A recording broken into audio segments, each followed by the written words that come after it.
ایمان ہے قول مصطفی۔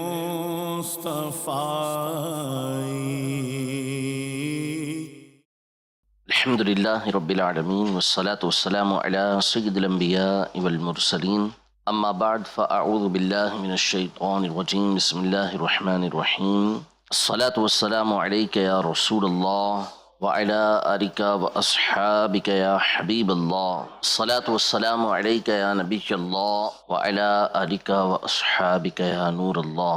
الحمدللہ عز وجل امام عبد الغنی ابن عبد الواحد المقدسی رحمۃ اللہ تعالی علیہ کی کتاب مختصر سیرت النبی اصحابہ العشرہ، اس کا درس ہمارا جاری و ساری ہے، اور اس میں عشرہ مبشرہ کے فضائل و کمالات اور ان کے مختصر حالات سننے کی ہمیں سعادت حاصل ہو رہی ہے۔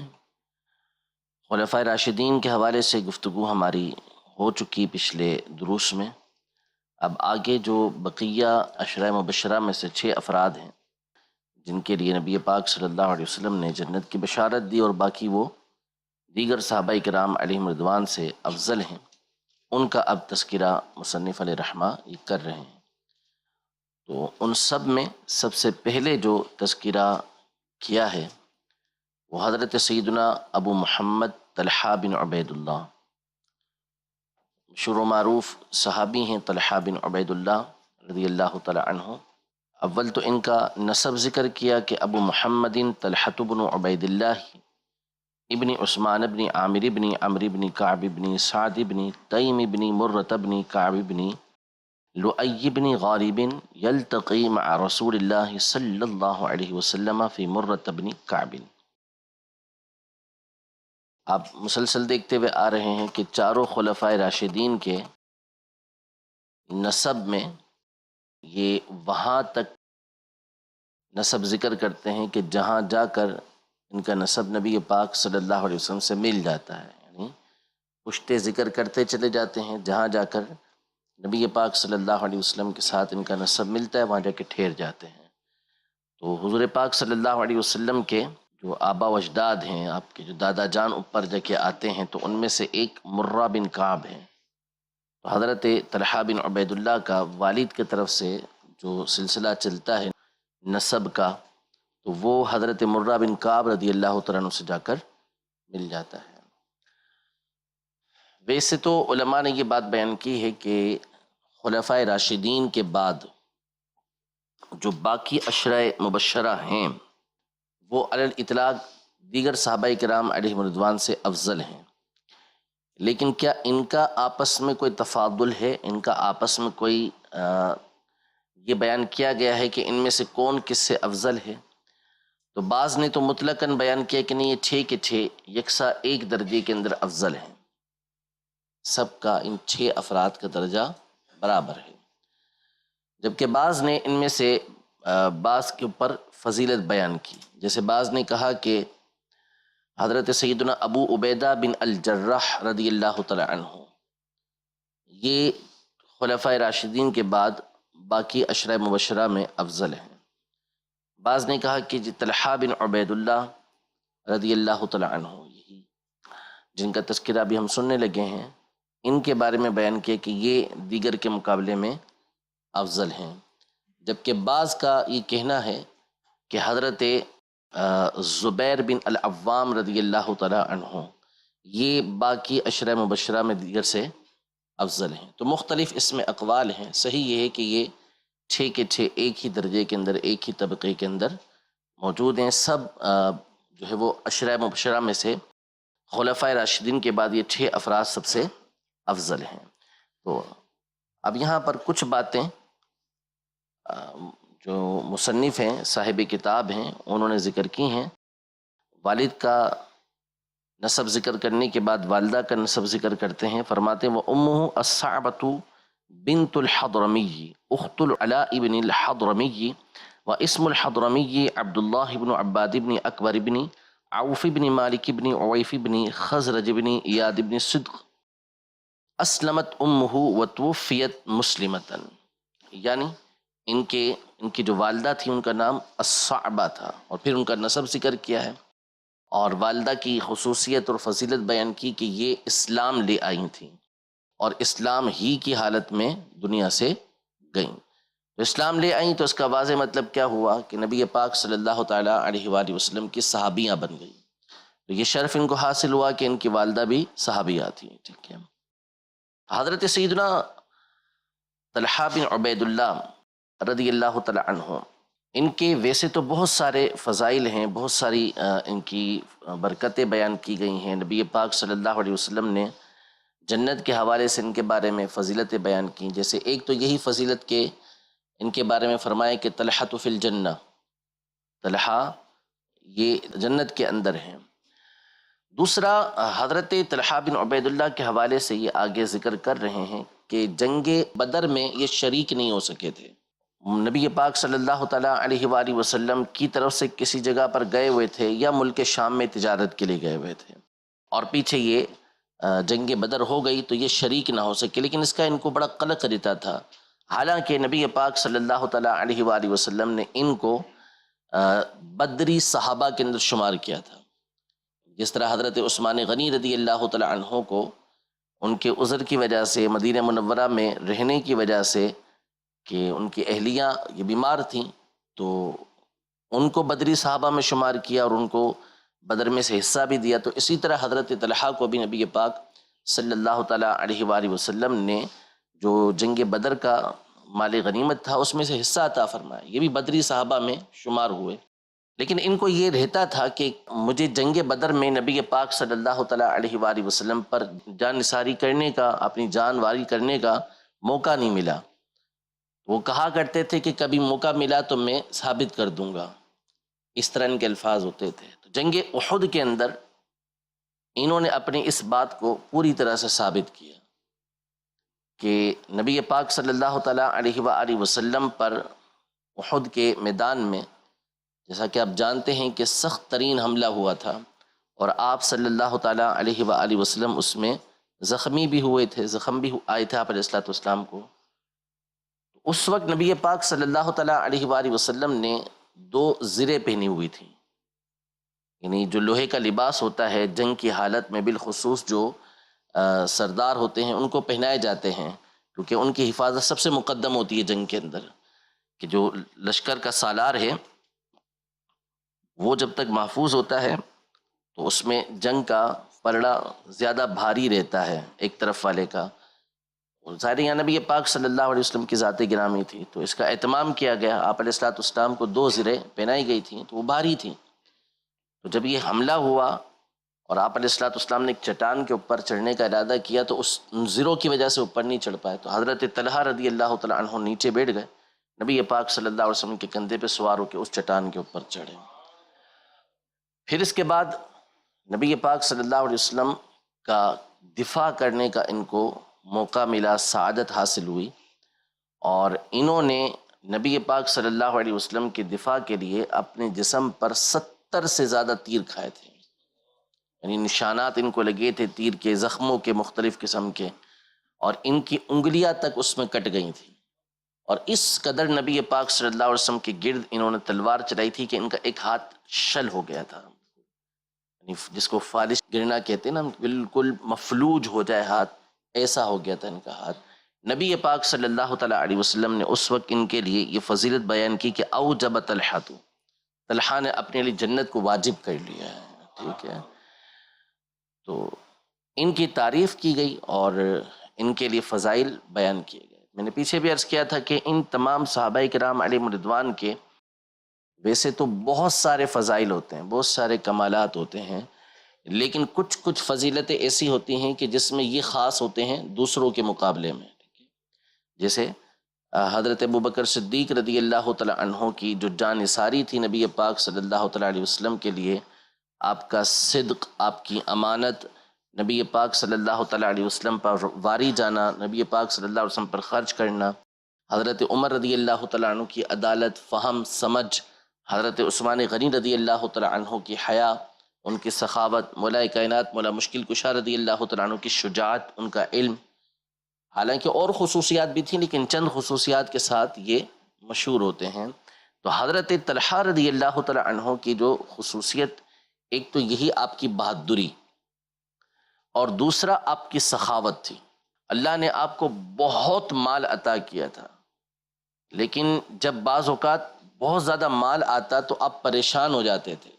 بسا اوقات 7 لاکھ درہم جمع ہو جاتے. تو آپ کی اہلیہ بھی آپ ہی کی طرح اللہ کی نیک بندی تھی. تو پریشانی کا سبب پوچھتی تو بتاتے ہیں کہ میرے پاس اتنا مال جمع ہو گیا، میں کیا کروں؟ کہا آپ کے فلاں نادار اور پریشان رشتہ دار اور دوست موجود ہیں، ان کو دے دیں. تو پھر آپ سارا کا سارا مال تقسیم کر کے آ جایا کرتے. نبی پاک صلی اللہ تعالیٰ علیہ وسلم نے ان کو 3 لقب دیے. ایک لقب ان کو دیا طلحۃ الخیر، یعنی یہ طلحہ ہیں جو خیر والے طلحہ ہیں، یعنی ان کی نسبت نبی پاک صلی اللہ علیہ وسلم نے خیر کے ساتھ بیان کی کہ یہ بھلائی والے ہیں. ایک مقام پر نبی پاک صلی اللہ علیہ وسلم نے ان کو طلحۃ الفیاض کا نام دیا، بہت زیادہ سخاوت کرنے والے. اور ایک موقع پر نبی پاک صلی اللہ علیہ وسلم نے ان کو ان کی سخاوت کی وجہ سے طلحۃ الجود قرار دیا. جود کا مطلب بھی سخاوت کرنا ہوتا ہے، کہ سخاوت کرنے والے ہیں. تو ان کی ایک فضیلت، ایک برکت یہ تھی کہ ان کو نبی پاک صلی اللہ تعالیٰ علیہ وآلہ وسلم نے سخی قرار دیا. تو جس کو نبی پاک صلی اللہ علیہ وسلم خود سخی قرار دیتے ہیں تو اس کی سخاوت کا عالم کیا ہوگا. فرماتے ہیں اسلم قدیماً، حضرت طلحہ بن عبید اللہ رضی اللہ تعالی عنہ بہت ابتدا کے اندر اسلام لے آئے. یعنی ان 8 افراد میں سے آپ تھے کہ جو ابتدا کے اندر اسلام لے کر آ گئے تھے، اور ان 6 افراد میں سے آپ ہیں کہ جو عشرہ مبشرہ سے تعلق رکھتے ہیں. اور حضرت ابو بکر صدیق رضی اللہ تعالی عنہ کی دعوت پر نبی پاک صلی اللہ علیہ وسلم پر ایمان لے کر آئے تھے. وَشَهِدَ أُحُدًا وَمَا بَعْدَهَا وَلَمْ يَشْهَدْ بَدْرًا كان بالشام في تجارة وضرب له رسول اللہ صلی اللہ علیہ وسلم بسہمه وأجره، کہ یہ احد میں اور احد کے بعد جتنے مارکے ہوئے، جتنی جنگیں ہوئیں، سب میں حاضر ہوئے. بدر میں حاضر نہیں ہو سکے. اس وقت شام میں تجارت کے لیے گئے ہوئے تھے، لیکن نبی پاک صلی اللہ علیہ وسلم نے بدر کا حصہ بھی دیا اور اجر بھی عطا فرمایا. جو لوگ حاضر ہوئے تھے ان کے جیسا اللہ پاک ان کو اجر بھی عطا فرمائے گا. ان کی اولاد کے بارے میں ذکر کرتے ہیں کہ وَكَانَ لَهُ مِنَ الْوَلَدِ مُحَمَّدٌ السَّجَّادُ قُتِلَ مَعَهُ وَعِمْرَانُ أُمُّهَا حَمْنَةُ بِنْتُ جَحْشٍ، کہ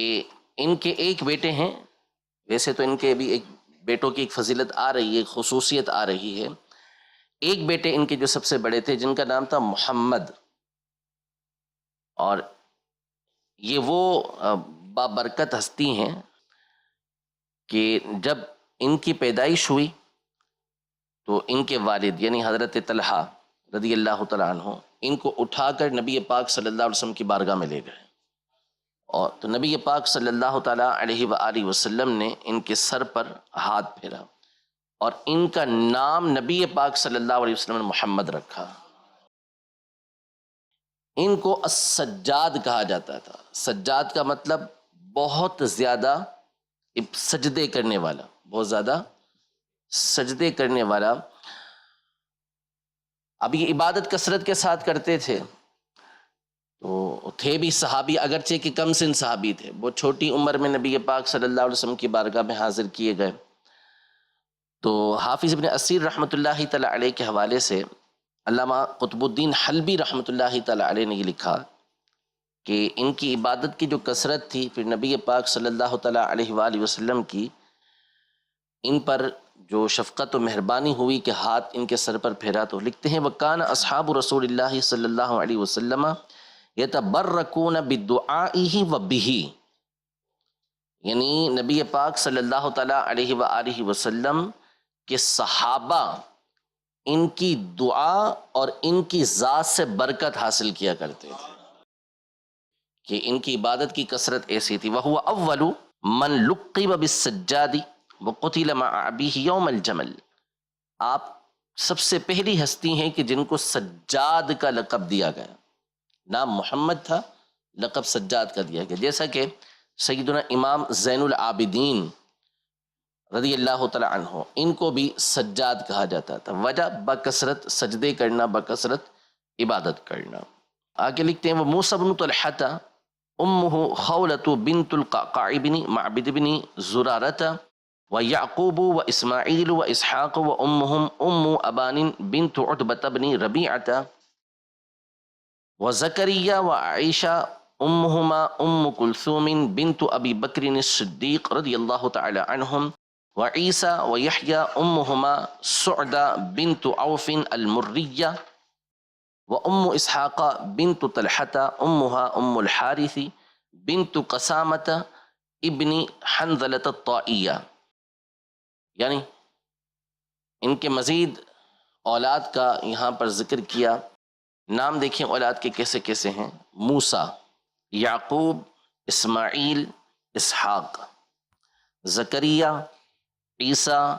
یحییٰ، یہ آپ کی اولاد کے نام ہیں. تو اس لیے علماء نے یہ لکھا، امام سہیلی رحمۃ اللہ تعالی علیہ نے الروض الانف کے اندر، کہ حضرت طلحہ رضی اللہ تعالی عنہ کے 10 بیٹے تھے، سب کے نام انبیاء کے نام پر تھے. موسیٰ، عیسیٰ، اسحاق، یعقوب، ابراہیم، محمد، سارے نام انبیاء کرام علیہم السلام کے ناموں پر تھے. فاولاد طلحہ 11 وقیل ان له 2 آخرین عثمان وصالح ولم يثبت ذلك. آپ کی 11 اولادیں تھیں اور کہا گیا ہے کہ 2 بیٹے اور تھے، عثمان اور صالح، لیکن یہ بات درست نہیں ہے. وقتل طلحة سنة 36 يوم الجمل وهو ابن 62 سنة. آپ جنگ جمل میں سن 36 ہجری کے اندر انتقال آپ کا ہوا. جنگ جمل 36 ہجری کے اندر ہوئی تھی، اس میں آپ کا انتقال ہوا اور اس وقت آپ کی عمر 62 سال تھی. مروان نے آپ کی طرف تیر چلایا تھا اور کئی ایک علماء نے لکھا کہ اسی کے تیر کی وجہ سے آپ کی شہادت ہوئی تھی. حضرت طلحہ بن عبید اللہ رضی اللہ تعالی عنہ کی، اور ان کے ساتھ ان کے شہزادے محمد السجاد جو تھے، یہ بھی اسی جنگ کے اندر شہید ہوئے تھے. نبی پاک صلی اللہ تعالی علیہ وآلہ وسلم نے ان کی ایک فضیلت تو یہ بیان کی تھی کہ ان کو اور ان کے ساتھ جو حضرت زبیر بن العوام رضی اللہ تعالی عنہ ہیں، ان دونوں کے بارے میں فرمایا تھا کہ یہ دونوں جنت میں میرے پڑوسی ہیں. اور نبی پاک صلی اللہ تعالی علیہ وآلہ وسلم نے حضرت طلحہ رضی اللہ تعالی عنہ کے لیے باقاعدہ فرمایا تھا کہ یہ شہید ہیں. تو وہی ہوا کہ ان کی شہادت ہوئی. اللہ جل شانہ ان کی برکت ہم سب کو عطا فرمائے. اگلے جو صحابی عشرہ مبشرہ میں سے جن کا تذکرہ مصنف علیہ رحمہ آپ کر رہے ہیں، وہ ہیں حضرت ابو عبداللہ الزبیر بن العوام رضی اللہ تعالی عنہ، یعنی حضرت سیدنا زبیر بن العوام رضی اللہ تعالی عنہ. پہلے تو ان کا نسب ذکر کرتے ہیں. فرماتے ہیں ابو عبداللہ الزبیر بن العوام رضی اللہ تعالی عنہ ابن خویلد بن اسد بن عبد العزى بن قصي بن كلاب يلتقي مع رسول الله صلی اللہ علیہ وسلم في قصي بن كلاب وهو الاب الخامس. یعنی ان کا نسب ذکر کیا اور بتایا کہ یہ نبی پاک صلی اللہ علیہ وسلم کے 5ویں جو دادا جان ہیں ان میں جا کر، یعنی قصی بن کلاب کے اندر آپ علیہ السلام کے ساتھ ان کا نسب مل جاتا ہے. ان کو اور بہت ساری برکتیں حاصل ہیں کہ جس طرح یہ نبی پاک صلی اللہ تعالیٰ علیہ وآلہ وسلم کے خاندان کے فرد بنتے ہیں، قریش سے ان کا تعلق بنتا ہے،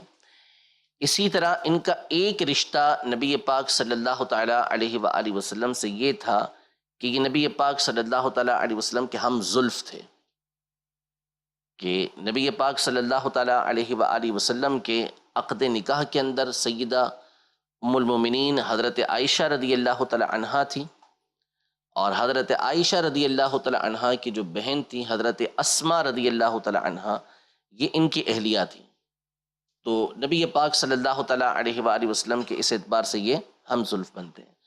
دوسرا یہ کہ نبی پاک صلی اللہ تعالیٰ علیہ وسلم کی سب سے افضل پھپھی یعنی حضرت سیدتنا صفیہ رضی اللہ تعالیٰ عنہا، ان کے شہزادے تھے. یعنی یہ نبی پاک صلی اللہ علیہ وسلم کے پھپھی زاد بھائی بھی تھے. بہت چھوٹی عمر میں یہ نبی پاک صلی اللہ علیہ وسلم پر ایمان لے آئے تھے. والہانہ نبی پاک صلی اللہ تعالیٰ علیہ وآلہ وسلم سے محبت کرتے تھے. مصنف علیہ رحمہ ان کی والدہ کا ذکر کرتے ہیں کہ امہ صفیۃ بنت عبد المطلب عمت رسول اللہ صلی اللہ علیہ وسلم اسلمت وہاجرت الی المدینہ. ان کی والدہ کا نام صفیہ بنت عبد المطلب ہے اور رسول اللہ صلی اللہ علیہ وسلم کی یہ پھپھی ہیں جو اسلام بھی لے آئی تھیں اور مدینہ کی طرف ہجرت بھی کی تھی. حضرت زبیر رضی اللہ تعالی عنہ جو انتہا درجے کے بہادر تھے، حاجر الہجرتین وصلی الی القبلتین وہو اول من صلی سیفہ فی سبیل اللہ عز وجل وہو حواری رسول اللہ صلی اللہ تعالی علیہ وسلم. انہوں نے 2 ہجرتیں کی، یعنی حبشہ کی طرف بھی ہجرت کی اور مدینہ کی طرف بھی ہجرت کی سعادت حاصل کی. دونوں قبلوں کی طرف رک کر کے نماز پڑھی، یعنی کعبے کی طرف بھی رک کر کے اور بیت المقدس کی طرف بھی رک کر کے نماز پڑھی. اس وقت جب کہ بیت المقدس کی طرف رک کر کے نماز پڑھنے کا حکم تھا کہ اس طرف رک کر کے نماز پڑھی جائے. اس میں اشارہ ہے کہ قدیم الاسلام صحابی ہیں، بالکل ابتدا میں اسلام لانے والوں میں سے ہیں، اور سب سے پہلے اللہ کی راہ کے اندر تلوار کو کھینچنے والے اور رسول پاک صلی اللہ تعالیٰ علیہ وسلم کے خاص ساتھی ہیں. حضور پاک صلی اللہ علیہ وسلم نے ان کے لیے فرمایا کہ ہر نبی کا ایک حواری ہوتا ہے اور میرے حواری زبیر ہیں، بالکل خاص ساتھی ہیں میرے. یعنی یہ ایک مقام پہ ارشاد فرمایا، ورنہ دوسرے مقام پر حضرت طلحہ کے لیے بھی اور حضرت زبیر دونوں کے لیے حواری کا لفظ استعمال فرمایا. اوروں کو بھی نبی پاک صلی اللہ علیہ وسلم کہ جو صحابہ کرام علیہم رضوان ہیں ان کو حواری کا لقب ملا ہے، لیکن جو مشہور و معروف ہستی ہیں حواری کے لقب کے ساتھ کہ رسول پاک صلی اللہ علیہ وسلم کے حواری یعنی خاص ساتھی ہیں، تو وہ حضرت زبیر رضی اللہ تعالیٰ عنہ کے لیے ہیں. ان کے اولاد کے حوالے سے ذکر کرتے ہیں وَلَهُ مِنَ الْوَلَدِ عَبْدُ اللَّهِ وَهُوَ أَوَّلُ مَوْلُودٍ وُلِدَ فِي الْإِسْلَامِ بَعْدَ الْهِجْرَةِ. ان کے سب سے پہلے اور افضل ترین بیٹے وہ عبداللہ ہیں، اور یہ سب سے پہلے بچے ہیں جو ہجرت کے بعد اسلام میں پیدا ہوئے. پیچھے یہ بات گزر چکی ہے کہ اسلام میں سب سے پہلے جس بچے کی مہاجرین کے یہاں ولادت ہوئی وہ حضرت عبداللہ بن زبیر رضی اللہ تعالیٰ عنہ تھے، اور ان کی ولادت پر مسلمان بہت خوش ہوئے تھے، اس لیے کہ کفار کی طرف سے یہ تان تھا کہ جب مسلمان مکے سے مدینے چلے جائیں گے تو ان کے یہاں اولادیں نہیں ہوں گی، یہ بے اولاد رہ جائیں گے. تو جب ان کی ولادت ہوئی تو مسلمان بڑے خوش ہوئے کہ دیکھیں ہمارے یہاں بچے کی ولادت ہوئی ہے. تو یہ سب سے پہلے تھے مہاجرین کے یہاں جن کی ولادت ہوئی. والمنذر وعروۃ وعاصم والمہاجر وخدیجۃ الکبریٰ وام الحسن وعائشۃ امہم اسماء بنت ابی بکر الصدیق وخالد وعمر وحبیبۃ وسودۃ وہند امہم ام خالد بنت خالد بن سعید بن العاص ومصعب وحمزۃ ورملۃ امہم رباب بنت انیف الکلبیہ وعبیدہ وجعفر وحفصۃ امہم زینب بنت بشر من بنی قیس بن ثعلبۃ وزینب بنت الزبیر امہا ام کلثوم بنت عقبۃ بن ابی معیط وخدیجۃ الصغریٰ امہا الحلال بنت قیس من بنی اسد بن خزیمۃ فاولاد الزبیر 21 رجلا وامرأۃ. یعنی ان کی دیگر اولادوں کا تذکرہ اور ان کی والداؤں کا تذکرہ کیا کہ یہ ان کے نام ہے. تقریباً 21 کے قریب ان کی اولاد تھی، بچے بیٹے بیٹیاں 21 کے قریب تھے، جن میں ایک تو عبداللہ بن زبیر رضی اللہ تعالیٰ عنہ انتہائی مشہور ہیں، اور دوسرے حضرت عروہ بن زبیر رضی اللہ تعالیٰ عنہ. ان کی بھی بہت زیادہ شہرت ہے. یہ حضرت عبداللہ بن زبیر رضی اللہ تعالیٰ عنہ کے بھائی تھے اور حضرت سیدنا ابو بکر صدیق رضی اللہ تعالیٰ عنہ کے نواسے تھے، اور حضرت عائشہ رضی اللہ تعالیٰ عنہ ان سے حد درجہ محبت کیا کرتی تھی، آپ ان کی خالہ تھیں. اور ان کا یہ معمول تھا کہ یہ روزانہ رب قرآن یعنی قرآن کا چوتھا حصہ یہ پڑھا کرتے تھے، اور علمی اعتبار سے تابعین میں ان کے مقابل کم ہی کوئی تھا، تو بہت زیادہ علمی حیثیت ان کی مشہور و معروف ہے. قتل یوم الجمل سنۃ 36 وله 67 او 66 سنۃ. جنگ جمل جو ہوئی تھی سن 36 ہجری کے اندر، اس میں جہاں حضرت طلحہ بن عبید اللہ رضی اللہ تعالی عنہ شہید ہوئے تھے، وہیں حضرت زبیر بن العوام رضی اللہ تعالی عنہ بھی اسی جنگ جمل کے اندر شہید ہوئے تھے. اور اس وقت ان کی عمر ایک قول کے مطابق 67 سال تھی 67، اور ایک قول کے مطابق 66 سال یعنی 66 آپ کی اس وقت عمر تھی. تیسرے صحابی رضی اللہ تعالی عنہ جو عشرہ مبشرہ میں سے ہیں جن کا تذکرہ مصنف علیہ رحمہ کر رہے ہیں وہ بھی بڑے ہی پیارے صحابی، اور جن کا خود ابھی مصنف علیہ رحمہ بتائیں گے کہ عشرہ مبشرہ میں سب سے آخر کے اندر انتقال ہوا، وہ ہیں حضرت سعد بن ابی وقاص رضی اللہ تعالی عنہ۔ ابو اسحاق سعد بن ابی وقاص رضی اللہ تعالی عنہ، سب سے پہلے مصنف علیہ رحمہ ان کا نام اور ان کا نسب ذکر کرتے ہیں، فرماتے ہیں ابو اسحاق سعد بن ابی وقاص رضی اللہ تعالی عنہ واسم ابو وقاص مالک بن احیب بن عبد مناف بن زہرة بن کلاب یلتقی مع رسول اللہ صلی اللہ علیہ وسلم فی کلاب بن مرۃ وامہ حمنۃ بنت سفیان بن امیۃ بن عبد شمس بن عبد مناف، یعنی ان کا نام جو ہے وہ سعد ہے اور ان کے والد کا نام یہ مالک تھا جس کو ابو وقاص کہا جاتا تھا۔ ان کا نسب نبی پاک صلی اللہ تعالیٰ علیہ وسلم کے ساتھ کلاب بن مرہ میں جا کے مل جاتا ہے، لیکن کلاب بن مرہ سے پہلے جو زہرہ ہیں یہ نبی پاک صلی اللہ علیہ وسلم کے ننیحال میں سے آتے ہیں، یعنی والدہ کی طرف سے آپ علیہ الصلوۃ والسلام کا نسب چلتا ہے، ان میں زہرہ یہ آتے ہیں، مرد کا نام ہے۔ تو آپ علیہ الصلوۃ والسلام کی جو والدہ تھیں وہ بنو زہرہ سے تعلق رکھتی تھی، بنو زہرہ سے تعلق رکھتی تھی، تو وہیں سے حضرت سعد بن ابی وقاص رضی اللہ تعالی عنہ کا بھی خاندان تھا۔ تو نبی پاک صلی اللہ تعالیٰ علیہ وسلم ان کے بارے میں فرمایا کرتے تھے کہ یہ میرے ماموں ہیں، میرے ماموں ہیں، اور کسی کا ایسا ماموں ہو تو لا کے دکھائے۔ تو یہ سعد بن ابی وقاص رضی اللہ تعالیٰ عنہ کے لیے خاصیت ہے۔ نبی پاک صلی اللہ علیہ وسلم کے کوئی حقیقی ماموں تھے یا نہیں تھے، اس کے بارے میں علماء کا شدید اختلاف ہے۔ بعض نے اصلاً منع کیا کہ نبی پاک صلی اللہ علیہ وسلم کے کوئی حقیقی ماموں نہیں تھے، رشتے میں آپ علیہ الصلوۃ والسلام کے ماموں بنتے تھے کچھ افراد، لیکن حقیقی اعتبار سے ماموں کوئی بھی نہیں تھا، لیکن ان کو نبی پاک صلی اللہ علیہ وسلم نے رشتے کے اعتبار سے اپنا ماموں جان قرار دیا اور فرمایا کہ کسی کا ایسا ماموں ہو تو لے کر آئے۔ ان کے بھی بہت سارے فضائل ہیں، اور یہ وہ پہلی ہستی ہیں کہ جنہوں نے اللہ کی راہ کے اندر تیر چلایا، تیر چلانے والے سب سے پہلے ہیں، اور ان کا تیر چلانا ایسا تھا ایک موقع پر جنگ احد ہی کے موقع پر یا کسی اور جنگ کے موقع پر کہ نبی پاک صلی اللہ تعالیٰ علیہ وآلہ وسلم نے ان سے فرمایا تھا کہ یا سعد ارمی فدا کا ابی و امی، اے سعد تیر چلاؤ کہ میرے ماں باپ تم پر قربان جائیں، اور یہ عرب کے مشہور ترین تیر اندازوں میں سے ایک تھے۔ ان کے فضائل میں سے کچھ فضیلتیں علماء نے یہ بیان کی ہیں کہ امام حاکم اپنے مستدرک میں ایک حدیث مبارکہ لے کر آئے ہیں کہ نبی پاک صلی اللہ تعالیٰ علیہ وآلہ وسلم مسجد میں تشریف فرما رہے، اور 3 راتوں تک آپ علیہ الصلوۃ والسلام آتے رہے مسجد میں، یا مسجد میں ہی تشریف فرما تھے، اور آپ اللہ پاک کی بارگاہ میں یہ عرض کرتے تھے کہ اللہم ادخل من هذا الباب عبدا یحبک وتحبہ، اے اللہ اس دروازے سے اس بندے کو داخل کر، اس شخص کو داخل کر کہ جو تجھ سے محبت کرتا ہو اور تو اس سے محبت کرتا ہو۔ فدخل منہ سعد، تو اس دروازے سے حضرت سعد رضی اللہ تعالیٰ عنہ داخل ہوا۔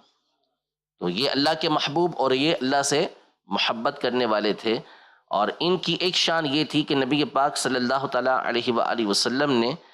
ان کے لیے دعا کی کہ اللہم استجب لہ اذا دعاک، اے اللہ جب بھی یہ تجھ سے دعا کریں تو ان کی دعا کو قبول فرما۔ تو یہ مستجاب الدعوات تھے، یعنی جو دعا اللہ پاک کی بارگاہ کے اندر کیا کرتے اللہ پاک اس دعا کو قبول فرمایا کرتا تھا۔ اور آپ بالکل ابتدا کے اندر اسلام لے کر آئے، بلکہ آپ نے خواب دیکھا تھا کہ میں جو ہے وہ کسی اندھیرے کے اندر ہوں اور بڑی مشکلات کے اندر ہوں، اور سمجھ نہیں آ رہا کہ کہاں جاؤں کدھر جاؤں، تو اتنے میں نے ایک روشنی دیکھی، ایک نور دیکھا، تو میں تیزی سے اس کی طرف لپکا، تو وہاں جا کے میں نے دیکھا کہ مجھ سے پہلے کچھ افراد جو ہیں وہ وہاں پر پہنچے ہوئے ہیں، تو پھر ان کی آنکھ کھل گئی، صبح ہوئی، یہ بے قرار تھے کہ کیا خواب ہے، تو نبی پاک صلی اللہ تعالیٰ علیہ وسلم سے ان کی ملاقات ہوئی، اور ان کو معلوم ہوا کہ نبی پاک صلی اللہ علیہ وسلم دعوت اسلام دے رہے ہیں۔ تو آپ نبی پاک صلی اللہ علیہ وسلم پر فوری ایمان لے کر آ گئے، اور اس وقت آپ کو پتہ چلا کہ آپ سے پہلے 3 افراد اور ایمان لا چکے ہیں، حضرت ابوبکر صدیق رضی اللہ تعالیٰ عنہ، حضرت مولا کائنات مولا مشکل کشا رضی اللہ تعالی عنہ اور حضرت سیدہ خدیجہ رضی اللہ تعالی عنہا۔ تو اپنے علم کے مطابق انہوں نے فرمایا کہ لقد رأیتنی وانی لثلث الاسلام، کہ میں اپنے آپ کو میں نے دیکھا کہ میں تیسرے نمبر پر اسلام لے کر آیا ہوں، تیسرے نمبر پر اسلام لے کر آیا ہوں۔ تو اس کا علماء نے یہ جواب دیا کہ یہ اپنی دانست کے مطابق، اپنے علم کے مطابق، ورنہ ظاہر ہے کہ کم از کم 4 افراد وہ تھے کہ جو ان سے پہلے ایمان لا چکے تھے۔ ایک حضرت ابوبکر صدیق رضی اللہ تعالی عنہ، دوسرے حضرت علی رضی اللہ تعالی عنہ، تیسرے حضرت زید بن حارثہ رضی اللہ تعالی عنہ، اور چوتھے حضرت سیدہ خدیجہ رضی اللہ تعالی عنہا، یہ ان سے پہلے ایمان لا چکی تھی۔ تو اس کا مطلب یہ ہوا کہ ابتدا میں ہی یہ اسلام لانے والوں میں سے تھے۔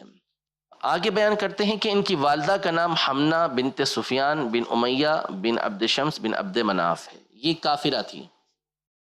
اور حضرت سعد رضی اللہ تعالیٰ عنہ فرماتے ہیں کہ کنت بارم بأمی، کہ میں اپنی والدہ کے ساتھ بہت زیادہ حسن سلوک کرنے والا تھا۔ جب میں اسلام لے آیا تو میری والدہ نے مجھ سے کہا کہ اے سعد، یہ کون سا دین تو نے اختیار کر لیا، اس کو چھوڑ دے، اگر تو اس کو چھوڑے گا نہیں تو میں کھاؤں گی پیوں گی نہیں یہاں تک کہ مر جاؤں۔ اب یہ والدہ سے بہت زیادہ محبت کرتے تھے اور ان کے ساتھ حسن سلوک کرتے تھے، تو انہوں نے والدہ کو کہا کہ لا تفعلی یا امہ، اے والدہ، اے ماں، ایسا نہ کرو، لا ادع دینی، چاہے جو کچھ کر لو اپنے دین کو نہیں چھوڑوں گا۔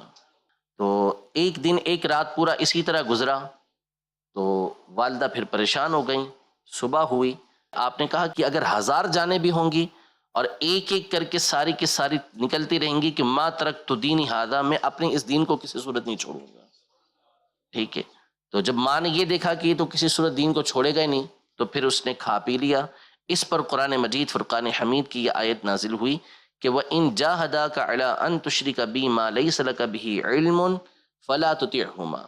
یعنی والدین کے ساتھ پہلے حسن سلوک کا حکم دیا کہ وَوَصَّيْنَا الْإِنسَانَ بِوَالِدَيْهِ، کہ ہم نے انسان کو حکم دیا کہ وہ اپنے والدین کے ساتھ اچھا سلوک کرے، لیکن اگر وہ تجھے، یعنی والدین اگر تجھے مجبور کریں کہ تو میرے ساتھ کسی کو شریک بنا، یعنی اللہ کے ساتھ کسی کو شریک کر، تو فَلَا تُطِعْهُمَا، ان کی اس معاملے میں اطاعت نہیں کرنا، ٹھیک ہے۔ نہیں، والدین کی جو اطاعت ہوگی وہ نیکی کے کاموں میں، بھلائی کے کاموں میں، جائز کاموں کے اندر ہوگی، مباح کاموں کے اندر ہوگی، نہ کہ حرام کاموں میں،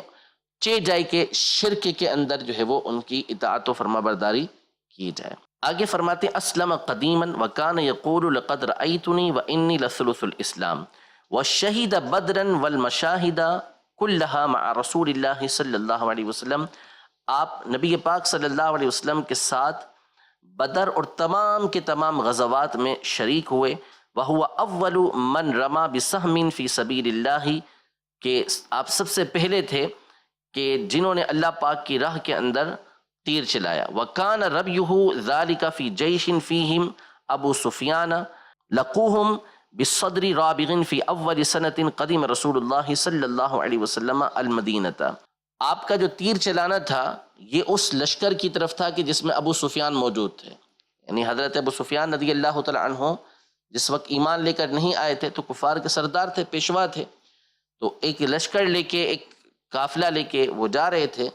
تو جب ان سے ٹکراؤ ہوا تو انہوں نے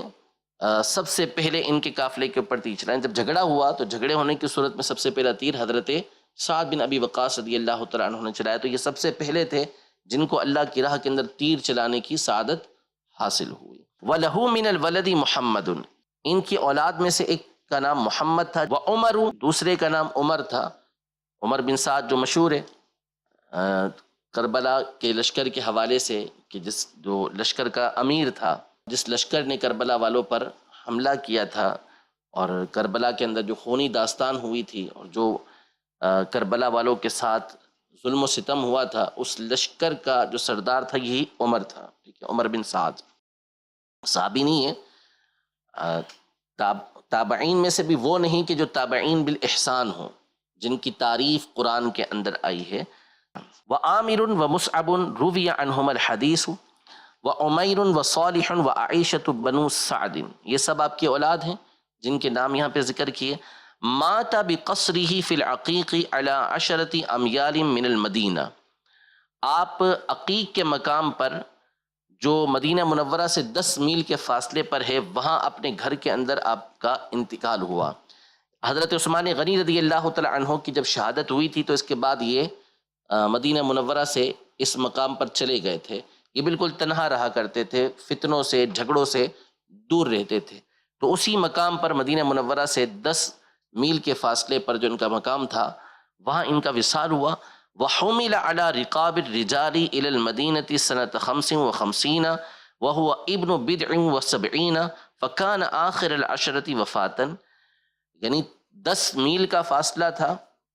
اس وقت کوئی بس نہیں تھی، کوئی جنازے والی گاڑی نہیں تھی، ٹھیک ہے نا، ظاہر ہے کہ اس زمانے میں یہ چیزیں نہیں تھیں، تو لوگوں کے کندھوں پر، یعنی اتنا رش تھا کہ کندھوں پر آپ کو مدینہ منورہ لایا گیا تھا 10 میل کے فاصلے پر، اور مدینہ منورہ میں پھر جنت البقیع کے اندر آپ کی تدفین ہوئی تھی۔ اور جس وقت آپ کا وصال ہوا تو اس وقت آپ کی عمر 70 سے کچھ زیادہ تھی، اور عشرہ مبشرہ میں سب سے آخر میں آپ نے وصال فرمایا۔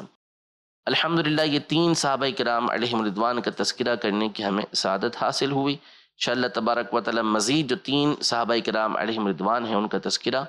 اگلے درس میں کریں گے۔ رب العزت جل وعلا ہم سب کو نبی رحمت صلی اللہ تعالی علیہ وآلہ وسلم کے صحابہ کرام علیہم رضوان کی عقیدت، محبت، تعظیم نصیب فرمائے، آپ کے اہل بیت اطہار کی محبت، الفت ہمیں ہماری آنے والی نسلوں کو اللہ پاک دن بدن بڑھتی ہوئی نصیب فرمائے۔ صحابہ کرام علیہم رضوان کی بے ادبی سے اللہ پاک ہمیں اور ہماری نسلوں کو محفوظ فرمائے، آمین بجاہ النبی الامین صلی اللہ تعالی علیہ وآلہ وسلم۔ ایمان ہے